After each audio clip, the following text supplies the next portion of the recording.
So in theory, volleys are a relatively simple shot. All you do is a slight unit turn, the racket's pretty much in the position ready to go, and then it's just a case of punching through to contact. Same on the backhand side. So the question is, why do so many players struggle with volleys and miss easy volleys? That's what we're talking about in this video. I'm going to give you 2 simple tips and things that you can work on to improve your volley consistency. So hopefully you find it helpful. If you do, it'd be great if you give me a thumbs up. And if you haven't subscribed to my channel before, it always really helps me out if you could do that as well. So why do so many players miss so many easy volleys? What this comes down to is simply a lack of time. When we're at the net, we've got pretty much half the time that we've got at the back of the court, so it makes things way more difficult, even though the technique and the timing should be relatively simple.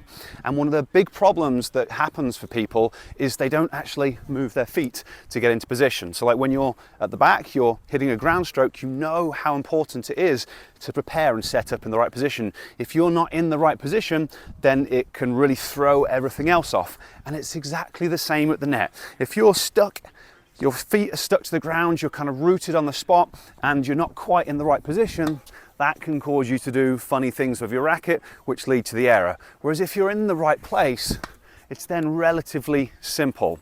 So it's about footwork, the same as it is at the back of the court, but the thing that I recommend that you focus on is the split step, and especially the timing of the split step. Like again, it's important at the back of the court, but it's potentially even more important if that's possible when you're at the net, because you've got so little time.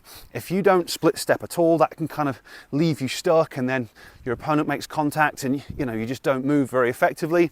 If you land your split step too early, that same thing can happen where you're kind of stuttering and you can't react and you can't move your feet. If you land your split step too late, then that's going to be even more challenging because the ball is like already on you and you literally don't have time to move into position. So you've really got to work hard on timing your split step. Now we want to land our split step just after our opponent makes contact, and that means you have to think about when do you have to take off from your split step so that you can land at the right time. Depending on how big a jump or a hop you take, that's going to factor into it. So if I'm trying to do a massive split step, then I'm going to have to take off sooner. If I'm doing a tiny little split step, then I'm going to have to take off later.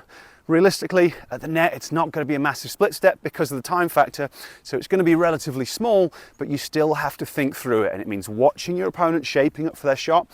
Potentially as they're starting their forward swing, you're going to be thinking, right, split step so that you can land just after contact.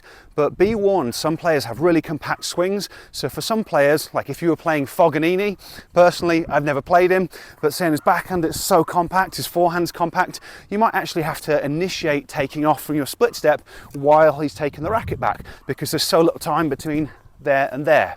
So, it's something you just have to think through and really work on with all the opponents that you deal with, just trying to time the landing of the split step. It can take a little bit of time to get good at it, but it's going to make such a big difference. So the second thing I recommend doing is really doubling down on watching the ball through to contact. And again, obviously this is really important on all of your shots, but when we're at the net, we've got so much less time, so we just really want to make sure that we're reading the ball as well as we can, watching it at that last moment to finalize it and make sure our racket is in the right place. So what you can work on is just trying to watch with your eyes and your head and just really trying to leave your head there for a moment after contact. So just after you've made contact, you keep your head there for a fraction of a second or maybe a second before you look down the other end of the court.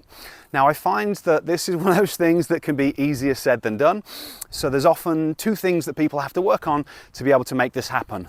One is the footwork side of things. Like it sounds easy if you can do it. If you grew up doing that type of thing, for a lot of people, especially older players, if you started late in life, that is really challenging for your balance system. We are having to jump through the air while looking somewhere else other than the ground where we're landing. And a lot of people's systems find that hard, so you want to practice it without the ball first to get more comfortable. And really there are, maybe a few different footwork patterns that we might need. If the ball's close to us, we'll be doing some kind of pivot step and just stepping into it. If the ball is a little bit further away, then we'll often be doing a drop step where the foot lands underneath, so then we can push off and cover distance. Obviously, the further we have to push off, the faster we're moving, the harder it normally is for people. Another pattern that you might need is a shuffle step and then stepping across yourself. And this is a footwork pattern that you'll commonly use on a high forehand. And for you, it's a case of just, or a high forehand or high backhand volley. And for you, in terms of your time and using it well, choose the one that you miss the most. If you have a habit of missing those high backhand volleys, practice that footwork pattern, leaving your head there for a fraction of a second after contact. If you struggle with low forehand volleys, then work on that one. So that's the first thing. The second thing that players sometimes need to work on, and pretty much always need to work on, is training and improving how their visual system functions, because everything in tennis depends on how well you can see, how quickly you can read the flight of the ball and the net. Obviously we've got less time, makes it even more challenging. The brutal reality is that a lot of people's visual systems don't function well enough to be able to do what they're trying to do on court, because we spend time looking at screens and phones and computers and stuff that's up close, and our systems adapt to that, and it does the opposite of what we need to be able to see the ball coming from different distances at different speeds, etc. So I find a lot of players need to train their visual system to get it up to par. If you'd like to learn how to do that, I've created a free masterclass that's going to teach you all about it, so I'll place a link down in the description so that you can get hold of that. Alternatively, you can go to tennishacker.net/vision. Okay, so hopefully what I've described in this video makes sense. As always, it's kind of sensible stuff. There are no magic tips or tricks, but you do need to work on timing that split step because you've got less time to react. That can take a little bit of work.